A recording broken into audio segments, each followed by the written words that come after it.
According to prosecutors, for years, Pedro Gutierrez worked as the chairman of the infamous 15,000-member gang United Blood Nation from his prison cell in New York. His right-hand man, James Braxton, helped deliver orders and continue to lead the gang through prison. What's good, y'all? What's the numbers TV? It's your boy, Pedro. Make sure you subscribe to the channel if you're not subscribed already. And like a video if you appreciate the content that Pedro and What's the Numbers I providing. Today we back with another profile piece. This one is on Magoo. In this video, we're going to take a look at his early years coming up in the Bronx, New York.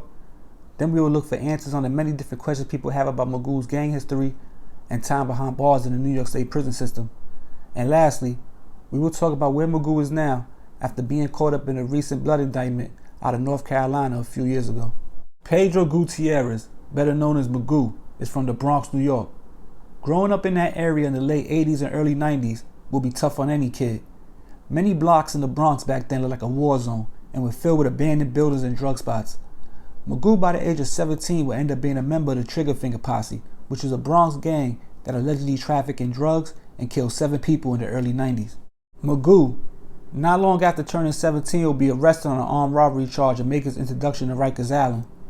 After spending a few months locked up, he will eventually be released back to the streets of the Bronx and will end up getting arrested 5 more times. The last arrest will be for murder, where he supposedly shot 4 people and one of them died. Locked up with a fresh murder charge, Magoo will be returning back to Rikers Island. But this time, Magoo was supposedly returning to Rikers Island as a Latin king. This information confirmed by many of his first generation Bloods and also some Latin kings that have done interviews on different YouTube channels. At some point while waiting to go to trial on his murder charge, Magoo will somehow fall out of favor with the Latin kings, and depending on who you ask, will end up leaving or getting kicked out of the gang.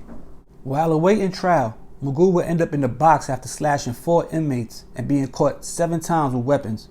According to news reports, he received what was then a record 1,040 punishment days in the jail segregation unit. During his stay in the Bing, as they called it back in the day, Magoo would come in contact with some of the original members of the New York City Bloods. At the time, the Bloods were a group of several African American inmates in Rikers Island that had bonded together to protect themselves from the Latino gangs that were dominating the jail.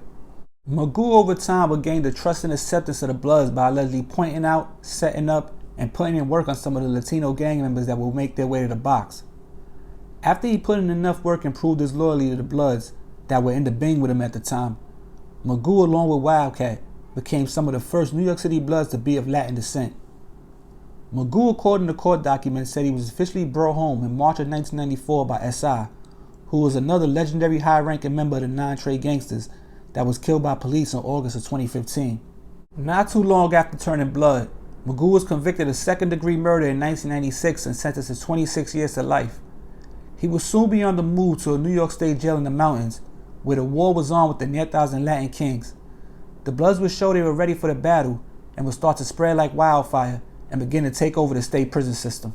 As time passed, the UBN, which stands for the United Blood Nation and consists of a bunch of different sets under the UBN umbrella, will start to go through power struggles. Certain set leaders will want more power than the other, and little beefs and rifts in the gang will start to take place. Over time, some sets will leave or get kicked out the UBN as they restructure certain things. Magoo, by this time, will be well into his bid upstate, but because of his classification and write-ups, he will be spending the majority of his time in the box, away from the everyday dealings of the general population. Magoo's name will be held in high regard as he maintained a high-ranking position in the gang for years, eventually becoming the head or chairman of the UBN in 2003, a position supposedly given to him by S.I. when he was getting released from state prison. Now, to understand the prestige of that position, you have to understand the Bloods on the East Coast a bit. Even though they're a street gang, the Bloods started in prison, and that's where they still maintain most of their power. Yes, a bunch of Bloods free in society, but it's easy to just do your own thing in the free world. The Bloods in jail are forced to run a tighter ship and follow protocol more. So being the head of the Bloods in jail, where you can control most of the moves being made, actually made Magoo one of, if not, the most powerful man in the New York State prison system. Next, we have to speak about the migration of the UBN Blood sets to down south. Many of the original UBN sets like 9 Trey, G-Shine, and even Sex Money Murder, although they are independent now, have sanctioned sets in different states down south. And this is where the latest chapter of Magoo's story takes place, because in May of 2017, he was part of an 83-person indictment out of North Carolina. Already in jail for 25 years over the murder he was convicted for in 1996, Magoo will now be facing another 25 to life in the feds for his role in this new indictment. In the indictment, the feds say as the godfather of the set, Magoo conducted gang business and participated in the distribution of gang dues while incarcerated in the New York State Department of Corrections. He also ordered a gang war in North Carolina in 2011, directing that members of the UBN Bloods attack and kill members of a renegade blood set called Pretty Tony. The war resulted in numerous injuries among inmates and the lockdown of 5 North Carolina prisons for 6 months. Magoo refused to cop out and ended up going to trial on the racketeering charges he was facing. After a 2-week trial, Magoo was found guilty and in September 2018 was sentenced to 20 years in federal prison. He's currently in Florence, ADX, with a release date in 2036. But yo, it's What's the Numbers TV is a quick profile piece on Pedro Gutierrez, better known as Magoo, Inferno Light. You know, he got a few different names. One of the first Bloods in New York City. Definitely one of the first Spanish Bloods. Put a lot of work in, put a lot of pain in. Definitely put on for the Blood whole movement and ended up moving up the ranks and getting a lot of status within the gang. Now, some people say he was Latin King and why did he switch this, that, and the third. There's no real story that's out there like concrete. Some people say it was a fight and some Latin Kings ran on him, left him to fight a bunch of Bloods, and you know what I'm saying. Some people say he caught cases with some Latin Kings and they told on him on it. So there's a lot of different stories. Nobody knows exactly what was the story, but according to multiple people, he was definitely Latin King and something happened and he switched over to Blood. Now, as far as the whole is Magoo snitching this, down the third, the reason I ain't touch on that in the videos because I feel like everybody isn't qualified to speak on everything. If you ain't walked 25 years off, 10, 15 in the whole, catch a new case in the feds after you're 26 and go catch another 20 years, go to trial, ain't telling nobody on the trial. So it's like, I'm not gonna call that man a snitch. Is it proper protocol for the GF of a hood or the chairman of the whole U to be speaking to the gang unit? Probably not, but it was a conversation supposed to get out the whole, who knows? I'm just saying, I can't call that man a snitch over a conversation he had when he ain't even really telling, he ain't say nothing about nobody else in the conversation. He just spoke about certain dealings he had and, you know, certain things that happened to him and how he became who he became. So I can't call him Blood. A lot of channels that is going around calling him a Blood and saying, calling him a Blood, calling him a snitch, this, that, and the third. You know what I'm saying? I don't feel like that's the right thing. Now, as far as also Bossy Jazzo, which is where the content came from originally, he didn't do nothing wrong because he got the content firsthand.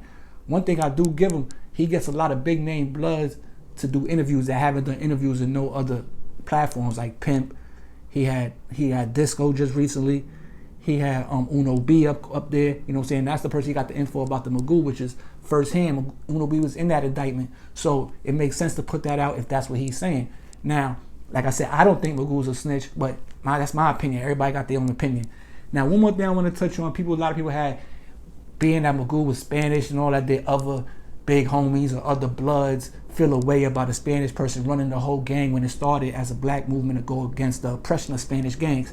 I don't know. You have to ask certain OG Bloods or how they felt about it. I'm pretty sure it was a little bit of hate, though. That's just obvious from outside looking in. But I don't know if it was ever a movement of people trying to push that, you know what I'm saying, within the gang. But like I said, it's a quick profile piece on Magoo.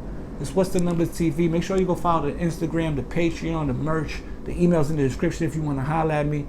And we got a lot more things coming, man. So just stay in tune. It's Poe Ross, What's the Numbers TV. We back before you know it. We out of here. Peace.